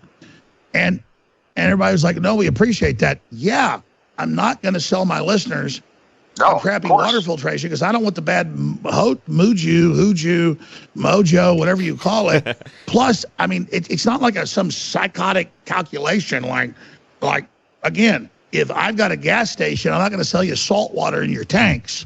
I'm going to get killed. But I don't even do it from that position. I don't even know why. I want to sell high quality products because it's the right thing to do. I don't even get the part of I better do it or I'm going to be screwed over. But these leftists and these fly-by-nighters, man, they think if you screw somebody up front and make a nickel off of them, it's better than $1 million. It's the mental illness of these people. That's not having integrity anymore, brother. That's not having any values. That's not having any virtue. We've lost virtue in ourselves. No, I agree with you, Chris. But beyond virtue, you're a tough guy. I wouldn't start a fight with you. If you came to my office and said, "I want to buy whatever it is," and then you bought it and it was not what I said, you would be pissed. And I'd be a little angry. Yeah, I've been a little angry. So I would sell you what works and you like. So you like me and we form a relationship that's good for both. I don't even get this thing where you screw people and then you think you get ahead. It's the whole nature of this thing. So it's not even integrity to sell somebody something that works. It's called business. Yes, I do it because I have integrity because it's hard built into who Chris is and who I am. But people that don't have that, Chris, they don't get that. And I know I'm not preaching at you. I used to think everybody had it, and I'm realizing they don't, and they're not successful because they don't have that basic programming that, hey, you might not want to just sell people crap for no reason. They're going to kill you. Well, and then eventually, if you don't get killed, they're sure so not going to buy anything from you or anything you endorse anymore. Everything that we have on the show, which we have a blessing, I use, and I've used forever. And it works. If it doesn't work, I'm not going to tell you to go get it. That makes same philosophy. That's why we're finishing each other's sentences. Yeah, what works for me, I go, hey, this is great. That's what it's all about. Yep. You got that right. I'm not ranting. Finish your point. I know I'm talking over you. I apologize. No, you're good. No, we're good. Brother Alex, I love having you on the show, and I love listening to you, and I don't give a shit what people say about.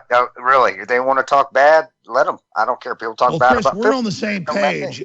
Yeah, Chris, we're on the same page, not because we're aligned with each other. We're aligned to God, and that's not some fancy statement. It's true.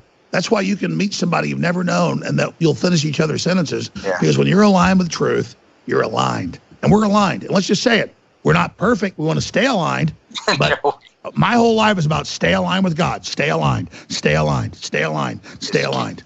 Keep trying to be a better man every day. That's my dad, and that's what I was raised with, faith, and I'm working at it, man. I'm working at it. Ian will tell you the same thing. I'm working at trying to be better every day, and that's all you can do. And I think I am. And I that's why you're here. And that's why we're talking. And I love you guys, and I appreciate you. Please come back on my show soon. Yeah, no, we really appreciate you making the time. I mean, we're just starting up. We're on episode 13, and this means a lot to us. Yeah, but let me explain something. I'm going to stop you right there. You're a really smart guy talking to you. I don't even know who you are. I know who Chris Thanks, is. Alex. Chris is an amazing leader and an individual. I respect things even more at the beginning, not once they're big and successful. Yeah. It's the potential and the will to put it out there, and Chris to reject the whole system and do it. That's power. So don't thank me for wanting to be at the opening level of something important. Brother, you understand? It's not about how big you are. It's what you stand for. And again, I don't say that to like kiss people's ass. Yeah. That's the potential of the universe. Absolutely. No, I appreciate it. I fully agree. I guess wrapping things up here, of course, go to Infowars.com. But as Chris has been doing every show, and I guess I'll step in here and do it, we've been doing some words of inspiration, which you just did. But, you know, we have listeners who are going through post-traumatic stress issues, guys transitioning back from combat. I don't know if you have anything that you'd want to say to those people who check us out. I would just simply say this. Anybody after war that's told they're worthless wants to kill themselves. That's the normal thing to do. Don't listen to that. And realize the incredible value you've got to help others and help yourself. And don't ever listen to that satanic voice that says you should hurt yourself. You should go out and politically stand up against the tyrants and hurt them through information. And realize that the longer you hang in there, the stronger we all get, and we need you. And so really your real mission is the battle for the republic that's happening right now, in that animating contest of liberty, and not taking the fact that you may have been sent to a false war, or the fact that things may not have gone perfect, you did some things. What matters is where your soul's pointed, your pole star. And that's why Christ is hanging on the cross, and he tells both of them, hey, you can be with me in paradise. One doesn't listen, the other does. It was a fact of your soul's what matters, and your intent at that final equation. And that relationship with God is what matters. So make that relationship with God.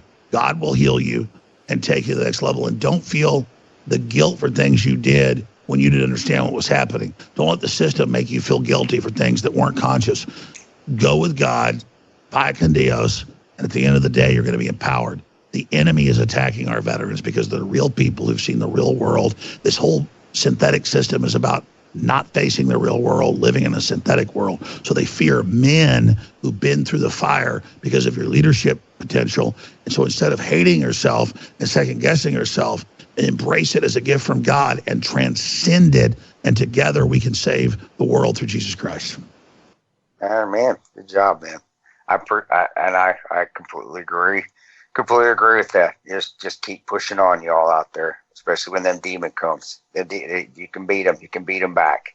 But I don't. Exactly. The demon comes to me, and I want to do horrible things. That's the devil. I'm not listening to that demon. Don't listen to it. Yep, don't listen to it. I've been there, y'all. Been there, and you can overcome it. Just fight through it and find something positive to make out of it. Make, like the old adage, make lemonade out of lemons, and that's what I'm doing now.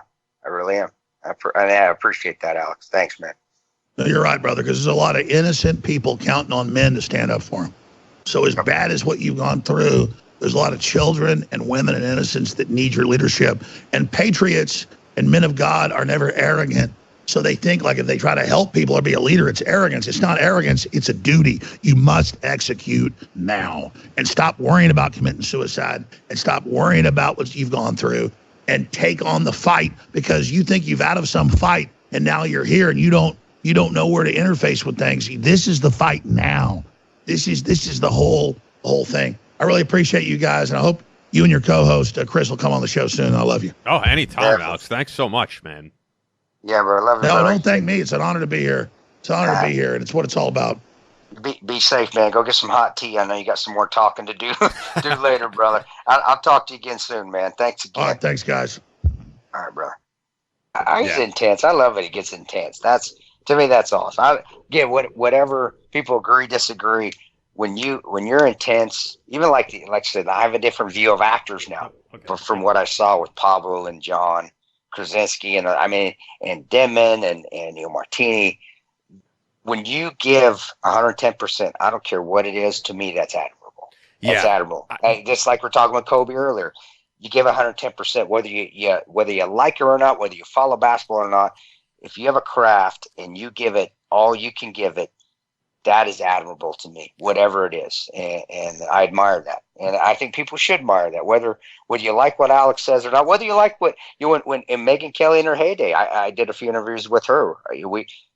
You could tell she busted her ass when I came. You could tell. I mean, just by her work ethic, by what she was doing, overcoming, looking at just a little things. You could tell she took it seriously, and it's admirable when people do that. Like I said, Ian, you know what the hell you're doing with these engineers. I know it seems second nature to you, but I wouldn't know what the hell to do at half this radio show. But you give it everything. That's one of the reasons why I agreed to do this with you, man. Thanks, I admire that. No, I admire that. Anybody. I think this is going to be an interview with Alex that people don't expect, and he was almost, giving a sermon there at the end. It was not what I would expect from Alex Jones, and I think that's the nature of this podcast. Before we say anything else, I do want to say that when you went on Alex last time, a guy reached out to me actually by the name of Lucas, and he said, "Hey, I own a soap company, and I'm doing some really incredible things for veterans. I think we should connect on something." And so he started Hero Soap Company, which is absolutely awesome. HeroSoapCompany.com. And so he's a fan of yours. He's a fan of Alex. And I was glad I spoke on the phone with him for a while and got to know what he's doing a little bit more. So these soaps that he's putting out, no chemicals, dyes, or fragrances, no parabens that are found in common soaps that are actually linked to breast cancer and reproductive complications in men. It's a veteran-owned business focused on veteran charities to build housing for vets in need. And they have this subscription they do where when you purchase a subscription and you get this soap delivered to you regularly, they're going to match those purchases with that amount of soap and send it overseas to deployed veterans. And Lucas was telling me, they have guys overseas, as I'm sure you have to purchase your own toiletries. And he's trying to... Oh, yeah. Or you get a gift box, which you never know you're going to get, man. Yeah, so he's trying to fix that and make it so that these guys, the least we could do for their service is get them some soap, and the stuff that he's putting out is excellent. So subscriptions are shipped straight to your door every month. No worry of running out. Dudes always run out of their products before buying new ones. You know how it is. No contract. You can cancel at any time, and their slogan is "Let Freedom Clean."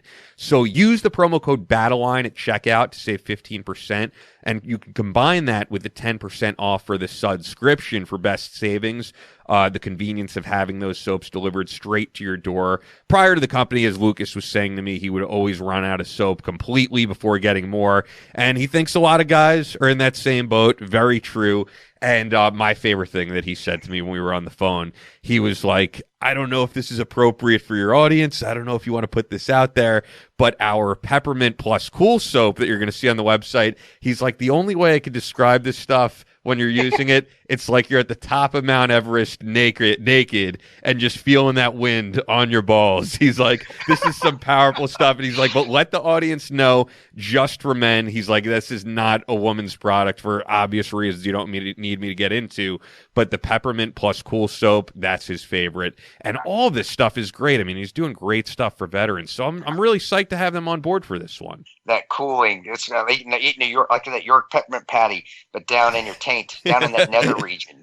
I mean, I have the stuff for my shampoo, which is what it has. It has menthol in it. This stuff is great, and it's great. And you do actually feel cleaner. It refreshes you. And believe me, if you've got menthol down there, you're going to wake up in the morning. So if you're tired at 5 a.m. in the morning, as soon as you feel that cooling in that nether region there, you'll be woken up. And Lucas is a fan, like I said, of what you do and what Alex does. I mean, he was talking to me a lot about the same stuff we've spoken about in this past hour with Alex, and he's like, that's why I wanted to team up with you guys. And it's honorable. And anyone that's willing to help the veterans. It is. Toiletries is a pain in the ass, especially if you don't live on a main base, if you don't live on Bagram Airfield, you don't live where there's a PX or a little a little bazaar nearby. It is just a pain in the ass trying to get toiletries. So if shipping it over to you and getting it to you in a care package makes life, the things we take for granted here, believe me, makes life so much easier when somebody's sending you soap and toothpaste and shampoo. Then I remember being on a FOB being on an outer base. I shouldn't even call it a FOB. It was a camp out in Kandahar before out, not on the base, not at Kandahar Airfield, but outside of town. And the risk just to go get soap or to go buying at the PX, the risk of getting hit with an IED, getting hit with an improvised explosive device just to go shopping. So we ended up having to take helicopters to go shop so we didn't have to run around a stretch of road. Believe me, it puts life and things in perspective. And for someone that's willing to do that for veterans, it's a stress that you don't need. When would you think buying soap would be stressful? And he is. He's limiting that stress that you have for the guys downrange just to get everyday toiletries and expendables that we could go to Target here and buy. Yeah, to me, that in itself should have you go out there and get a soap. Yeah, right, and it's great stuff, and it's just the packaging is badass. And I always think of handmade soap, believe it or not, as a pretty badass thing because I always think of Fight Club. Are you a Fight Club fan? Oh my! Are you kidding me? Tyler Durden? Yeah. I watch Tyler Durden. They're on. I think every day it's on Cinemax, and I watch it at least once or twice a week. That's a show that never gets old. It's hilarious. And I talk to myself a lot too. So I may have my own Tyler Durden standing right next to me right now. I think he is. I mean, the way that it ends is pretty extreme, of course, but I think the general philosophy actually goes into a lot of what we spoke about this past hour of getting away from, the corporate interests and doing everything on your own and being self-made and feeling alive. Like I think there actually is a very positive message to that movie, although you might not think so because you see the very end and it all erupts into chaos. But we don't see it going into chaos. We just see that help me out. The credit companies. Oh, they're all going down. Yeah, I mean everybody's being reset at zero. I don't know if that's necessarily a bad thing. I'm not saying there needs to be chaos, but you see the end of it, and I think the majority of people out there go, I don't know if that would be such a bad idea, especially right now, because it is the conglomerates and the IT people that have the ultimate power, the credit companies, they control everything. Yeah, and they're making policies, and they're not always the best people with integrity that should be making policies in those positions or those companies. So I don't know, bro. I like this movie from start to finish, and the ending to me, I go, every time I see it, maybe that wouldn't be a bad idea, because the people that still do and go 110%, they're still whether we go sit back at zero, they're going to succeed. People that give it their all and don't know how to stop working to try to improve their lives, they're going to succeed. That's brother, I remember when somebody asked me during the election, I think it was on Fox. It was on Fox and Friends in the morning. And it may even have been CNN International. I'm not sure. But it said, what if Hillary Clinton becomes president? Because nobody knew yet. And she was looking like she was going to win. I remember I said, well, I'll get up and go to work the next morning. I don't care. I mean, I'm still going to live my life. I'm not going to quit because Hillary Clinton is the president. And I think that's how everybody should be. Just don't quit. We're going to succeed, whether whoever is in charge or if there's nobody in charge, as in Fight Club, when everything just blown up. If you're willing to just still work your ass off, you're going to succeed. You're going to be successful. So somehow our Hero Soap Company endorsement has evolved into Fight Club. But all I was pointing out is that handmade soap reminds me of Fight Club. And it does look like that Fight Club type soap. So what were you saying, Chris? Well, no, I love it. No, that's us, man. I can't stop talking. No, You take me down that rabbit hole. Dude, I'm gonna I keep love it. going. I'm sure Lucas is a Fight Club fan. He's got to be. So, herosoapcompany.com. And the great thing, once again, is not only do you get 15% off with the promo code Battleline, you could also combine that with the subscription and get 10% off in addition. And you're going to want to do that because you're going to love this stuff. And you're going to want it delivered to your door whenever you need it. So, we're really proud to have them on board. And once again, of course, we're proud to have on board Fort Scott Munitions. Fort Scott is a manufacturer of multi-federal patented solid copper and brass CNC spun ammunition. It's designed to tumble upon impact in soft tissue, leaving devastating wound channels for faster bleed out and quicker incapacitation. This ammunition was originally developed to innovate and improve on the standard of military-grade ammunition design. It was found that not only did the TUI ammunition outperform competitors in the self-defense industry, but it quickly became apparent that it would be a top contender for hunters alike. With the ammunition being CNC spun, the tolerances are some of the tightest on the market, ensuring that you receive the same results with each pull of the trigger. Fort Scott Munitions is available throughout privately owned businesses in every state, as well as directly online at fortscottmunitions.com. Once again, FortScottmunitions.com. Use the exclusive promo code Battleline for 15% off your order. Only available to listeners of the Battleline podcast. Fort Scott Munitions is a proud supporter of Chris Paranto, Battleline Tactical, and the Battleline podcast. I don't know if my live reads are as good as Alex Jones, but I can't believe that we've talked to Alex Jones for the past hour. It's surreal to me as a guy. And once again, he's said things over the years that I've liked, some I haven't. But the fact that he's a guy whose career that I've really watched evolve and change over this past decade or so, to be able to talk to him for this length of time, awesome. But I think he's a friend. So you can tell when him and I talk, we can just talk. And I do love his vigor, and I do love that rasp, that voice. He's got that quiet storm voice, that guy should be on the radio right now. Oh, totally. Just that quiet storm. He's the white Barry White. Well, even though even though, to be completely honest, that I don't really talk to the guy anymore, and like I used to work with him, I'll be honest, David Webb has that too, man. David Webb here. Yeah, but again, Alex, listen to him. He has vigor. He emphasizes. He believes in what he's saying. You agree with him or not? Doesn't matter. You're going to listen to him because people want to hear what he has to say. And some people want to hear what he has to say just so they can disagree with what he has to say, but you're still listening to him. I think this episode is going to surprise some people, though, because I don't think he said anything that people are really going to go, wow, that was crazy. I think he came off as very personable in this interview, the same way that he did with Joe Rogan, and I think it shows a different side to him, and that his main thing is he is a fighter for freedom of speech. And that's what I've told people before I went on his show. And I think a lot of people didn't know that we were. I'd consider him a friend, and he would consider me a friend either. So I knew what I was getting into. But people were like, "Oh, what are you going on his show for?" It's like, because he's a decent guy. And though they don't know, that's why I wanted him on the show. It wasn't. He's going to put his political stuff out. He's going to put his views out there, which is good. Constitutionalist. That's great. But I want people to just say, this is who Alex is. When I'm talking to him behind, during commercial breaks, this is Alex. This is me and him talking. I want you guys to see that. Then if you still don't care for him, well, you don't care for him. It's all right. We'll have our flavors, but he's not the crazy nut job that y'all were calling him when I was going on his show. I don't think that way. And again, I think he's a genuinely good person. His heart's in the right place.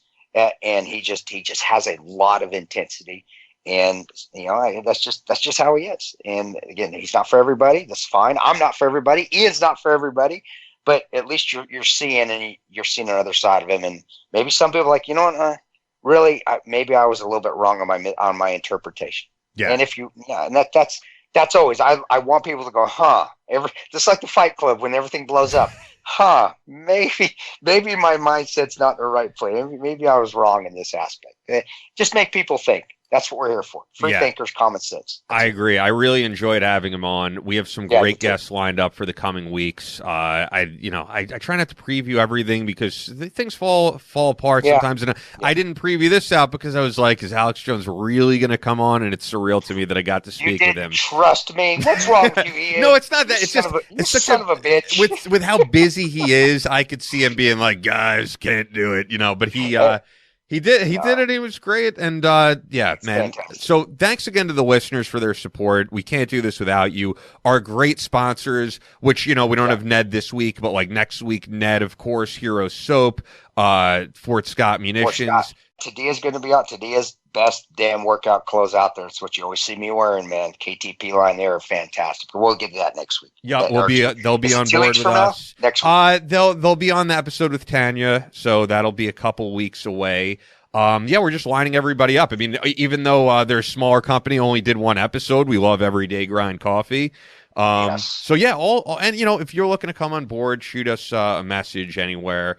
If you have any questions for the show, battlelinepodcast@gmail.com, at battlelinepod on Twitter, at battlelinepodcast on Instagram. We're at over 3,000 likes on Facebook as of now, and that's due to you, man. And dude, I really, genuinely, man, I love doing this show every week. There's been times in the past where I've done radio and it's really felt like a grind, and I don't have the passion for it anymore. This has really reinvigorated my passion talking to you because you're a genuine guy. And, we give it our all, man, and we're not here to push an agenda. We're just here to get a message out and give people a place to hear, hopefully, some inspiration. Give people, and it's not cliche, give people an alternative to the mainstream. It gives something to people out there that hopefully they can listen and at the end of the day, go and smile. Say, I heard something good. Or you know what? That was funny. Or you know what? That was what I heard on that. They were talking about some stuff. They just made me smile. To walk away from the podcast going, I'm gonna work a little harder and I'm gonna smile a bit more. And that's what I hope at the end of all this. So I'm having fun too, bro. I said I just even going out and getting a run in right before we talk. But just like the rest of the time, I'm gonna do one though where I run.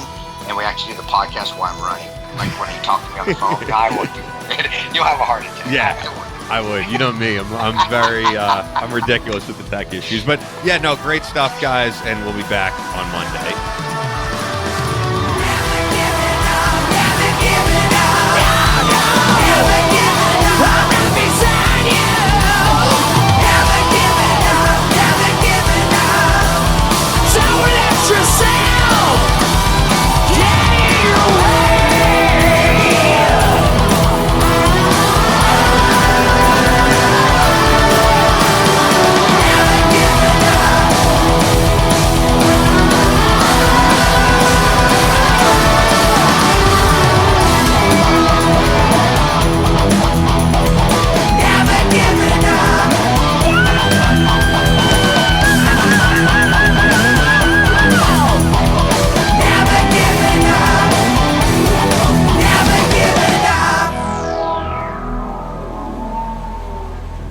That's all for this week's Battleline podcast, but we'll be back on Monday with more American Straight Talk, so make sure you're subscribed. And keep up with the show 24/7 on Facebook and Instagram at Battleline Podcast.